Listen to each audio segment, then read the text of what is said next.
Are you physically there in the home? And when you are physically there, are you mentally and emotionally there? Because if you are, and you're available to the people around you, then that feels safe. But if you're looking in your phone or you're looking in your screen, you're in your head thinking about your business or any of that stuff, well, he's here, but he's checked out and something else must be more important. So he's here out of obligation, and that doesn't feel safe to me, right? So that's why we always say to guys, listen, when you get home, put your phone away, check in with your loved ones, be present. And there's a time to work, and there's a time to be present with your family. Hey guys, welcome back to another episode of the TPM Show. Again, I have another special guest for you guys, and you're going to love this one. I have one of our master coaches, Mr. Andy Torr. Andy, thanks for being here, brother. Hey, Doug. I'm so happy to be here. I love coming to the ranch, and I love sitting with you and doing these podcasts. Oh, it's absolutely fantastic. And one of the things I was talking about on an earlier episode, we had Ryan in here, is it's amazing because right next door to the studio where we're recording this, you just led 13 men through what they shared with me was one of the most life-transforming events that they've ever experienced. Absolutely. The Alpha Reset is huge. I would love for every man on earth to have an opportunity to do an Alpha Reset. You might hear in my voice that it's a little bit scratchy today. We've been making some noise the last few days, but man, the transformations in these men is so rewarding and so exciting. We're sending them home to their wives and families this morning. And I'm super excited. You might even be able to hear some sounds outside the studio of them loading the cars right now. Yeah, it's great. And I know it's not what we're going to talk about. So guys, we'll get into a deep subject here in a minute. But I also want to share is when I came here to the ranch, because I wasn't involved in this Alpha Reset, these are all men that went through the activation method for relationships. So it's our flagship program. And these men have come out the other side and decided they wanted to jump into like what we call the next level of an experience. And when I came in, it's a 3-day experience. I came on day 3, and these men were so fired up. They loved the experience. Half of them jumped up. We all gave hugs. It was so nice to see them and meet them in person. Just an amazing experience to see these men really revived, right? Like it's almost like they found their mojo back again from like their 20s or so. Yeah, it's amazing. They're so vital. Yeah. The energy in them, the excitement. It's like they found themselves a little bit here over the last few days. Yeah, it was great. Well, you did a great job, buddy. Of course. They did the work. I just told them what to do. Yeah, that's the way it works here. So you had a subject off camera that you brought up that I thought was a really good one. Let's kick that off. So I'm having some conversations with the First Lady.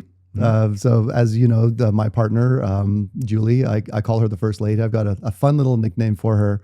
And maybe I should probably explain to you why I call her the First Lady. Yeah, please do. One of my commitments to my relationship with her is to just bring some playfulness and some lightness and some fun into the relationship. And I'll explain why that's important in a minute. But I gave her this nickname, the First Lady, because obviously it elevates her. She knows that she's my number one. She's the lady above all else, and that she gets to be treated a certain type of way as the First Lady. Mm-hmm. And so sometimes I'll even talk to her in the first person. How's the First Lady this morning? And it also reminds me that if she's the First Lady, guess what? Yes, I'm El Presidente. Yeah. So I better show up too, because she deserves a certain level of respect. So when I call her the First Lady, I'm reminding her of how special she is. And I'm also reminding myself that I get to show up as the man who gets to be with the First Lady. Absolutely. So I call myself forward. So there's these two components that we need to have in any committed long-term relationship. And obviously there is that element of fun and adventure and playfulness that's so important. Just keeps things fresh and keeps things light. And, ultimately it sort of leads to desire, right? A little bit of adventure, a little bit of playfulness, a little bit of uncertainty, trips and fun and games and things like that. But of course, the other component that we need in a relationship is that anchor of safety, right? Emotional safety. Yep. And so things need to be predictable, things need to be certain, things need to be consistent. And the reason why safety is important, and we talk about this in one of the earlier podcasts that I did, you didn't understand the assignment. Yep. We talk about the provider assignment and the protector assignment. Protector is all about creating emotional safety. Why is emotional safety important? Because it speaks to our fundamental human needs. Once we've covered off food, water, shelter, sleep, which we do as providers, the next most important set of needs that every human has is our social needs. Am I safe? Am I connected? Right? Do I feel emotionally safe, and am I connected to the people around me? sometimes that's more important than food, water, shelter. Absolutely. Right? Yeah. And we see this play out even with our children. Doug, you've got young children. I do. You've had the experience where you take them to a playground and they go play for 10 minutes and then they come back and anchor, right? And they go play for 10 minutes and then they come back and anchor. That's a request for connection. Am I safe? Am I connected? And it's very frequent when they're young, and it gets less frequent as they get older. But in some way, our children, and especially our women, are always telling us, I feel safe with you, I feel connected, or I don't feel safe and I don't feel connected. So in order to have a thriving, healthy relationship, we need that element of safety and consistency and predictability and knowing, and that really ignites that fundamental feeling of love and safety. And then we also need the opposite. We need adventure, excitement, unpredictability, uncertainty, and that ignites the feeling of desire. The challenge is that we can't have them both at the same time. So we're always managing this paradox of I need love and I need safety and I need to have them both met, but I can't have the certainty and the uncertainty at the same time. So as the men, as the leaders of our relationship, the leaders of our families, we get to offer both of those things and then help our loved ones experience both of those things. So the First Lady and I have it's a paradigm through which we view our relationship. And we call our relationship base camp. Now, when you're going trekking in the mountains or going climbing, there's always a base camp. There's a place where you have good supplies, you have a lot of consistency, you have a lot of safety, and it's day to day. You're hanging out at base camp. You're waiting for conditions to allow you to go and climb. It's kind of boring. And there's an essential ingredient in any relationship, which needs to be, it's kind of boring, right? You might have heard that expression, success is boring. Success is doing the things that work over and over and over and over again. There's an element of that in relationships too. There's an element of relationships where the consistency and the repetition makes it kind of boring. So base camp is the place where we find safety. And then we get to go climb a mountain, right? Julie gets to go off and have an adventure. She gets to go climb a mountain. Maybe it's in her work. Maybe she goes out with her friends. Maybe it's a little trip or something. And then she comes back to the safety of base camp with me and I catch her. Or I go climb a mountain. Maybe I go off to Alpha Reset, or, I go do my thing with my guys or whatever. And then I come back to base camp and I ground with her. And maybe we both climb a mountain together. We go take a trip together. We do something fun together. We have an adventure.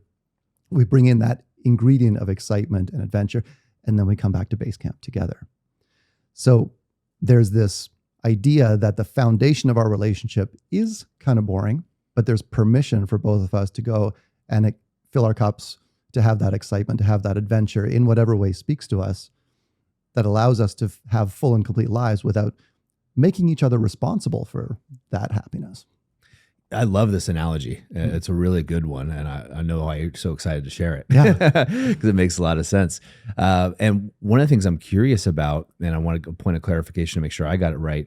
And when you mention safety, you're not talking about physical safety as much. Obviously, that's there. But you're talking about the emotional safety that the First Lady experiences, as well as yourself, of course. But you provide that space for her. And I think a lot of men miss that. Absolutely. I mean, physical safety is, in my opinion, just a given. Yeah. Right? As powerful men, we don't put hands on our partners. Yep. That's just that's a no-go zone. Yep. So what I talk about when I'm speaking about safety is emotional safety, right? And if I feel emotionally safe and if I feel grounded and I have this consistency and this trust that's built into the relationship, then I feel like my fundamental needs are being met. And that's really essential for us in a partnership. We get to meet each other's needs for safety. I love that. And I bring it up, Andy, because I remember Doug 1.0. I didn't get that, right? I remember my wife, and I want to go back to this analogy at base camp, but I remember my wife telling me that she didn't feel safe. And I thought, you got to be kidding me. At the time, I'm doing jujitsu, I'm doing boxing. I was in the gym all the time. I was really fit. And I'm like, geez, I can't imagine how more safe you could be with me, right? You're going to be safe. But she wasn't talking about the physical safety, and I missed that. Yeah. I didn't quite get it. No one explained it to me. And that's why I wanted to revisit that with you, is because I know there's Doug 1.0 is out there listening to this right now and may not get the fact that women need to be, of course, seen, heard, desired. But in order for that to happen, they have to feel emotionally safe. Absolutely. And I love that you threw that in, seen, heard, and desired. Andy 1.0 was like that too, right? I didn't get the protector assignment. I was all about provider. And I didn't understand how the way that I was showing up was creating a lack of safety. So like just even one thing, you said seen, heard, and desired. Seen, right? Presence creates safety. Are you physically there in the home? And when you are physically there, are you mentally and emotionally there? Because if you are, and you're available to the people around you, then that feels safe. Yes. But if you're looking in your phone or you're looking in your screen or in your head thinking about your business or any of that stuff, well, he's here, but he's checked out and something else must be more important. So he's here out of obligation. And that doesn't feel safe to me. Yep. Right. So that's why we always say to the guys, listen, when you get home, put your phone away, check in with your loved ones, be present. And there's a time to work and there's a time to be present with your family. Absolutely. And that creates, as you were saying, base camp. Exactly. Right? It creates that base camp you're going through. So tell me a little bit more about how you and Julie come together, you and the First Lady come together when you form base camp. Is it, I got to imagine it's not always deliberate, but there are times when you deliberately recreate that space. Absolutely. Absolutely. Somebody said something, I don't even remember where I heard this, but that every relationship is going through a constant cycle of connection, disconnection, and repair. Ideally, we want to spend longer periods of time in connection. Yep. Disconnection is inevitable. And then we get to work on repairing that connection. So one thing that's very important to Julie and I is maintaining that connection. And so we make agreements. What are the things that we can do more of that make each other feel connected to one another? And what are the things that we can do less of that cause disconnection? And so we have an agreement around relationship maintenance.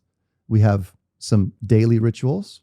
We have a weekly ritual, and then we have a quarterly ritual that we do. And all of these things allow us to connect with one another in a regular and meaningful way that contributes to that feeling of safety in base camp. So the daily habit is something called launching and landing. So we launch each other into our day. She works, I work, we do different things. We connect in the morning. How are you? How did you sleep?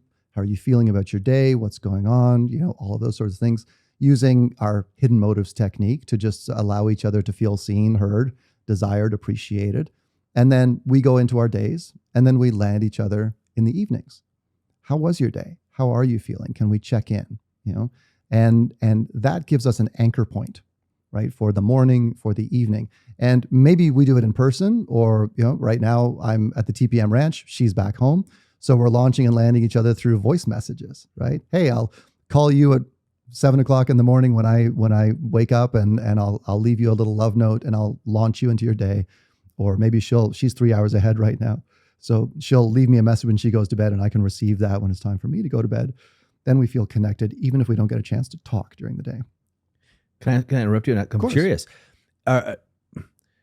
Was this something, because you being an activated man, a powerful man, is this something that the First Lady had experienced before, or is this something completely new that you brought to her relationship? It's new for both of us. Right. I'll be honest. Yeah. So one of the most powerful things that she said to me fairly early on in the relationship is she said, I have never felt so safe in a relationship.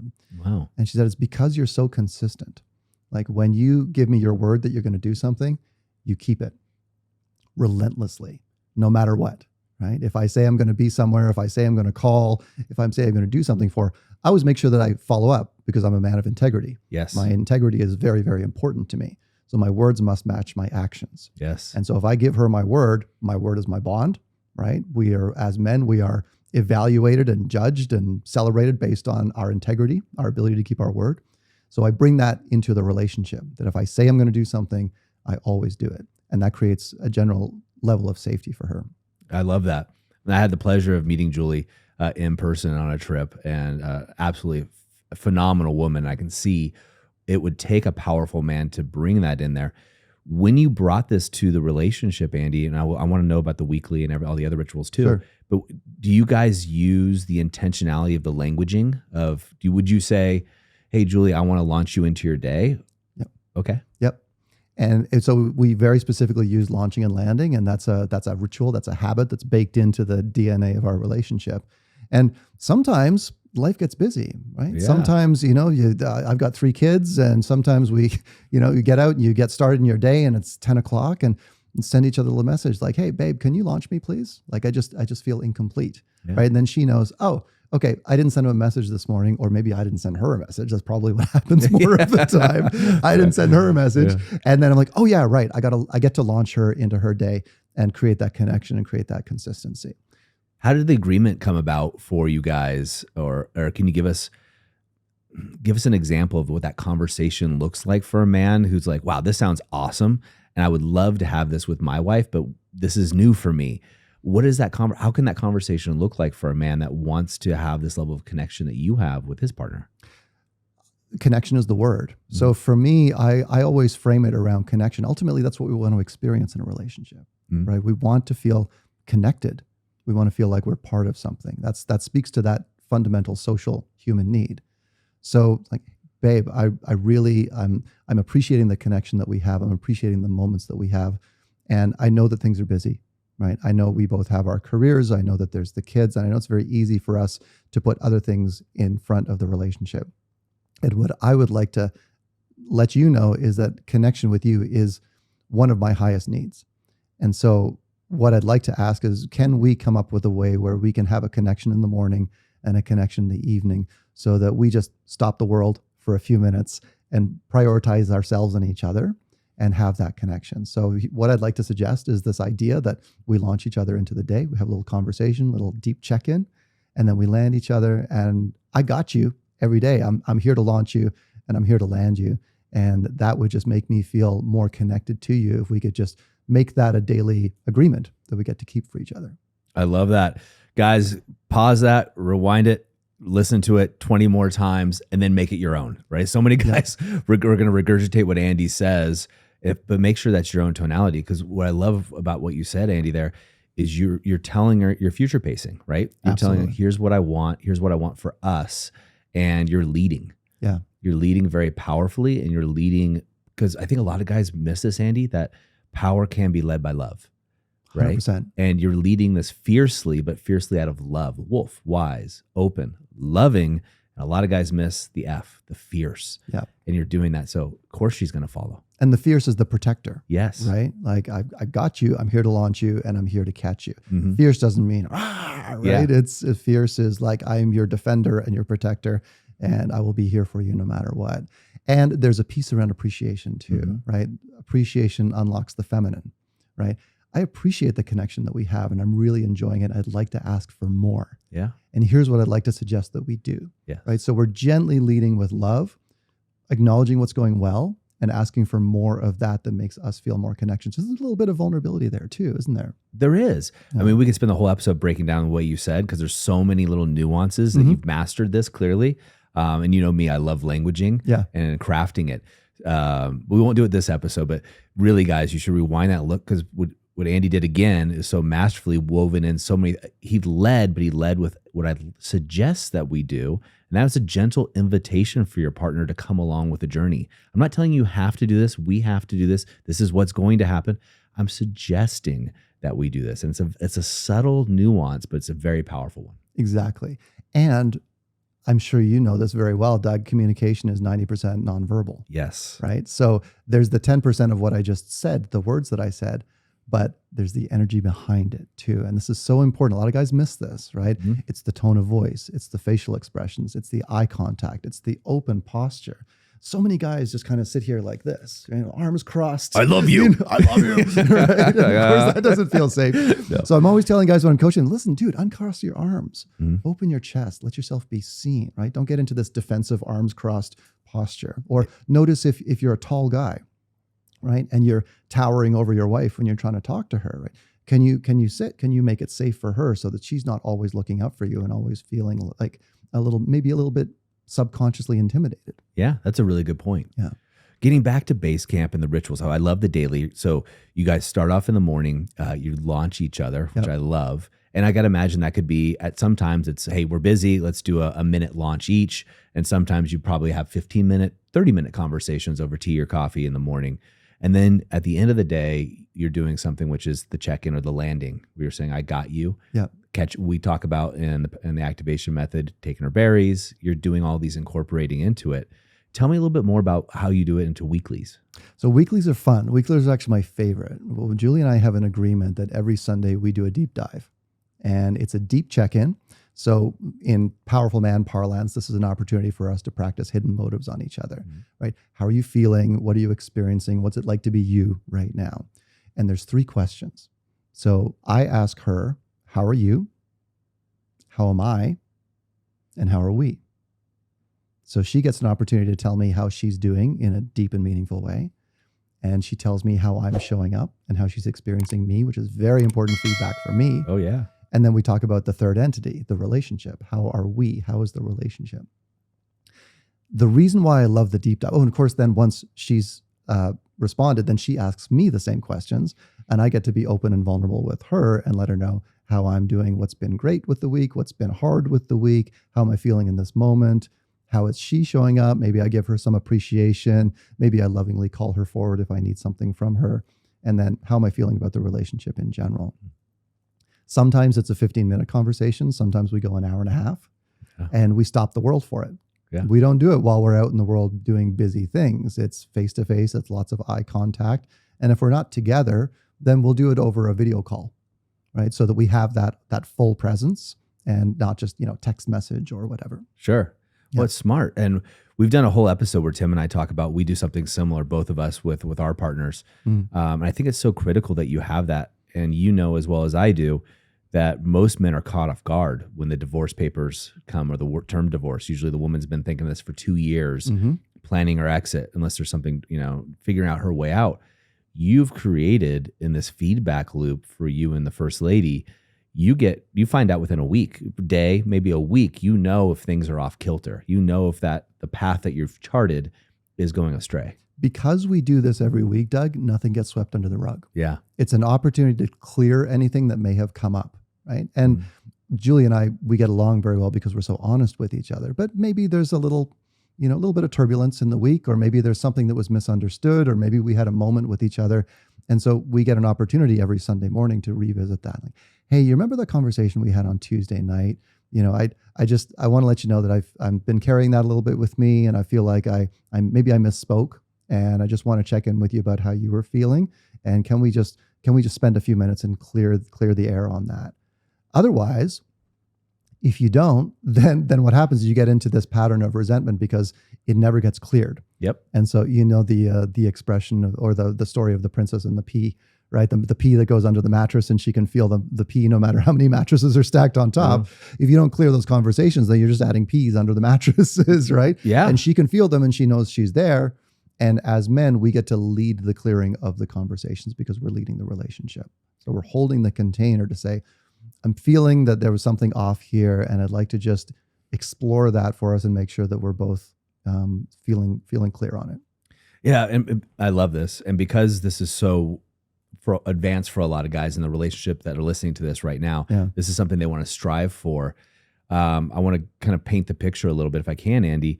Is the reason this is so powerful, guys, is if you are holding on to that resentment, all of a sudden it blows up into these huge fights. You and Julie are human. You're going to have disagreements. And if you don't, that's probably even a bigger problem, right?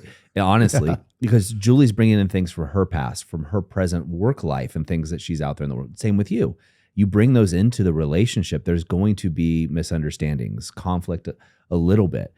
And if what most people do, what I used to do for sure, my wife and I, is you hold on to that resentment, you bury it, and the next thing you know, you're fighting about the dishes, and it has nothing to do with the dishes. Exactly. And it's a big explosion. Yeah. And instead of that, you're having very tiny cleanups, if you will, to do it. I love it. And our women have these elephantine memories, Doug. Yes, they do. They do not forget a thing. I'm sure your wife remembers what you wore on your first date. Yeah. Right? As does Julie. Yeah. So if we don't clear these things, they do stack up, and they do stack up. And it feels like a little bit of neglect. If we're not doing the housekeeping, it's a little bit of dust that's accumulating in the corner of the relationship. And we get to just keep that swept clean. Yeah, the Gman Institute has done the most research on marriages that I'm aware of. And I want to say that they can predict within a high 90 percentile whether a couple will stay together or separate. Yeah. And it's based on conversation. And the one thing they're looking for, resentment. Yep. That's it. And so when you guys have these micro resentments that could happen, or men listening to this that build up into resentment, that's what happens when 70% of divorces are initiated by a woman. 90, of course, as you know, percent when she's has a college education or greater. It's the resentments build up too much. You guys haven't had these rituals that you and the first lady have, and you haven't been able to clear that slate. Things just get worse and worse. Absolutely. And resentment is just sort of, it is an unmet need or a perceived injustice that's on a loop. Yes. Right. It doesn't get cleared. Yeah. Right. So we're constantly playing that story back to each other. So if you understand what the energy of resentment feels like in your body, then a wonderful way to just get clear with yourself is to just drop into that feeling and go, okay, I'm experiencing resentment right now. What's the story I'm telling myself? Yeah. Right. We get to choose our own adventure in life. We get to choose the stories we tell ourselves. Okay, what's the story? Is this serving me? Is this serving our relationship? Is there truth to this story? Or am I just trying to shift the blame because I don't want to do the awkward work of looking in and taking responsibility?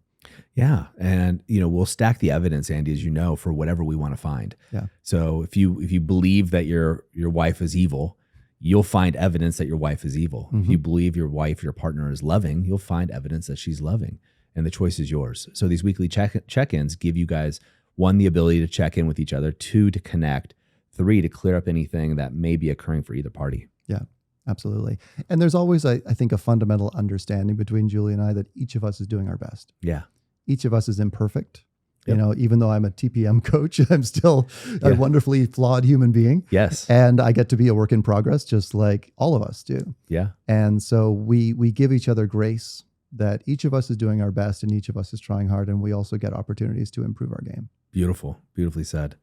Now, if I'm not mistaken, you said daily, weekly, and monthly. Quarterly, excuse me. Yeah, I was mistaken. Yeah. So what happens quarterly for you guys? So quarterly, we do a retreat. We go away for a weekend. Nice. And we get other people to look after our kids. Yep. And we get an Airbnb or a hotel or something somewhere. We go away for a couple of nights and we stop the world and we have a little adventure, right? We go climb a mountain together. Yeah. And so that just gives us a change of scene. It gives us an opportunity to just give each other our full presence, our full attention without distraction. Maybe we have some deep conversations. Maybe we have a lot of fun. Maybe we just do some self-care. It's different every time, but it's always a bit of an adventure. And Julie loves to plan these trips. So we have an agreement that, we both get to do this. There's budget set aside for these trips. And she just loves to go and find these little places that are sometimes very close to home, sometimes a little bit farther away. We go away for a couple of days. We have an adventure and we just fill our cups. I love that.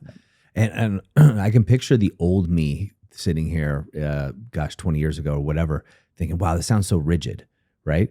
But what you need to realize is that, guys, listen, I'm not looking at you, but I'm talking to the people listening, is you have to plan these things because otherwise you think, well, we'll just get away. It doesn't happen. It becomes someday, unless you put it in your calendar, the quarterly check-ins, like you're saying, or these retreats. They don't happen. Sex dates, right? So my wife and I, we have 2 young kids. Sometimes we got to plan it. We're like, look, Tuesday night, you're mine. Yeah. We're planning it, get the babysitter, and this is what's happening. And that's a whole other podcast, isn't it? It is. Yeah. It is. Yeah. So what these do is the daily, the weekly, the quarterly give us predictability. Yes. Which is another major contributor to safety, right? Is there a rhythm to the relationship? Do I have predictability? Do I have a reasonable expectation that we're going to have this Sunday clearing conversation every week, that we're going to have this quarterly retreat, right? And that gives me a sense of safety. That gives her a sense of safety as well.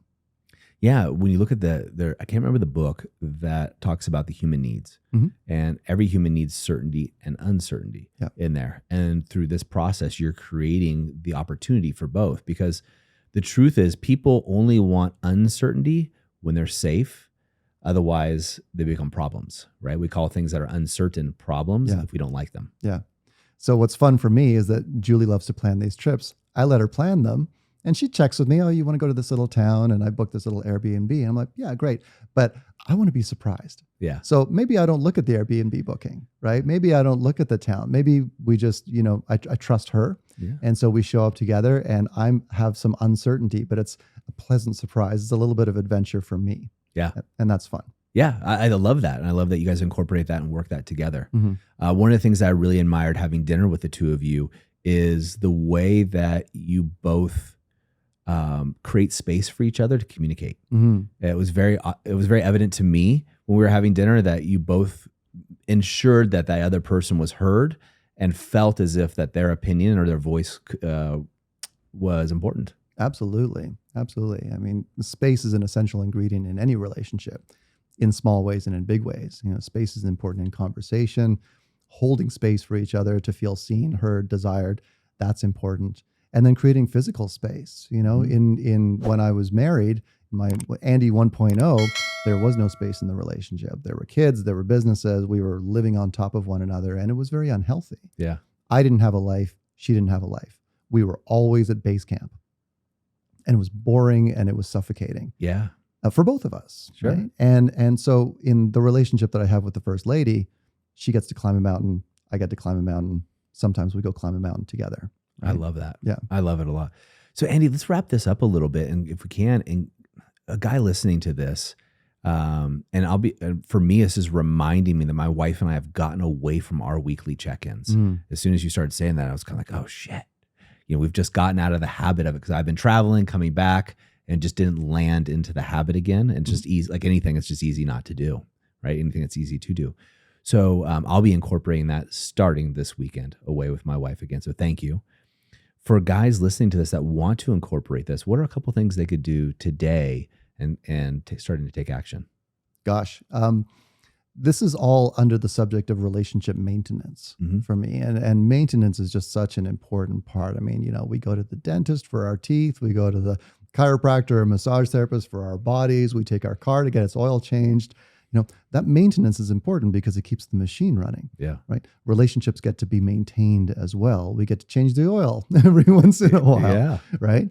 So I think that the language that I shared earlier around connection is very important. Understanding that if both of our fundamental needs is connection, what can we appreciate that feels like connection, that feels like safety in the relationship right now? And for some guys, there might be a lot to appreciate. For some guys, there might be less to appreciate. And to say, listen, I know that when I feel connected to you, I feel amazing. And I can tell when you feel connected to me, you feel amazing. And I'd love to come up with a way for us to be able to connect more regularly and maybe in a more predictable way so that we can just be more intentional with our relationship. And that word intentional is very powerful. So many relationships are on autopilot. Andy 1.0, that guy was on autopilot. Yeah. He just kind of took everything for granted. Well, she said her vows. Yeah. So, I guess everything's going to be fine from here on in. Right. It's like, well, I bought the car, so I guess I don't need to change the oil ever. Great analogy. Right? Yeah. So with the intentionality about, listen, I just want to make sure that we are really pouring into this relationship and we are really caring for one another and also the third entity of the relationship. And when we do this, then our children thrive and everything else feels better. We have this base camp. So what can I do more of that's going to let you feel safe and connected? And then once you've asked that, you also get to share what would help you feel safe and connected as well. Well, what makes me feel safe and connected is when I'm able to connect with you every morning and every evening, or when I'm able to have a regular clearing conversation with you. So what I'd like to ask for is if we could just try something out. Are you willing to just kind of play with me for a little bit? Maybe we try this for a month. Can we just agree to do a morning check-in quickly, evening check-in quickly, and see how that goes, right? Build on that, right? And if you get a rhythm for morning and evening, then wonderful. And then add on to that, right? I'm really enjoying the morning and evening connection. I'd love an opportunity to just go deeper with you. Can we find a time in the busyness of our weeks where we can just stop the world and just do a deep dive, right? Maybe an hour or two, right? What would that look like? Maybe it's Thursday night, right? Or whenever works for you. And just have, and create a pleasant environment for that, right? Remember that women are very sensory, yes, right? So you don't want to get out a whiteboard and have a boardroom conversation with her about the relationship. Yeah. Have a fire in the wintertime, maybe pour a drink of something, make it comfortable, make it pleasant, make it safe for her. And then she's going to feel safe to drop in. Well, you'll both feel safe to drop into the relationship. So just create that environmental container to be able to have the deep dive. And then if that's working well, then add on a quarterly retreat. that's a little bit more because, you're together for a couple of days. Mhm. So if things have been a little bit dicey for a while, that might be feel like a bit of a stretch. Yep. Which is why you start to add the little chunks of time and you make them longer and longer and longer. And then maybe you get to a point where a couple of days away actually starts to feel restorative for you, and you can have the deeper conversations. And remember, I think I want to be really clear on this point, Doug. The purpose of the getaways is not to go and work on the relationship. We're not sitting there in the hotel room or whatever talking about all the stuff that's hard and bad. Yeah. Let's climb a mountain together. Let's have an adventure. And maybe while you're out walking around that city or at the Airbnb, then there's an opportunity to have some conversations about the relationship. But that's not the point of the retreat. Yes. Well, it reminds me, Andy, a lot of getting back to dating. Right? Yeah. You don't sit down there on your second, third date and say, hey, look, I want to talk about deep dive into our relationship. That would be weird. Yeah. Right. Instead, you're having fun. You're getting to know each other. And I think a lot of men miss this, where they miss that their wife isn't the same woman they married. Like, just as we're not the same men, she's changed, and getting into her world, it could be a fun adventure like you used to. Absolutely. Absolutely. And, the only constant in life is change. Yes. So we can expect ourselves to change. We can expect our partners to change. And the purpose of the maintenance is for us to keep up with the changes, right? Your car is going to incur some mileage, and it's going to change the more you drive it, right? And so you get to maintain it. You get to replace some parts. You get to keep it in as good condition as you possibly can so that it has a nice long life and you can enjoy it. I love it. I love it. Well, Andy, thank you for all that you do for the movement, for the men, and just all that you bring. Oh, such a pleasure, Doug. Thanks so much for the opportunity. Absolutely. Well, gentlemen, as I always say in the moment of insight, take massive action. Go back, rewind this. Andy is giving you a lot of tips, from base camp to daily to weekly to quarterly check-ins that you can do for your marriage. Treat it like that automobile that you're going to have the rest of your life, right? You want this to drive it. You want that ride to be pretty smooth. And Andy's figured out a great way of doing it with his first lady. So make sure you do it with yours. Guys, see you next time on the TPM show.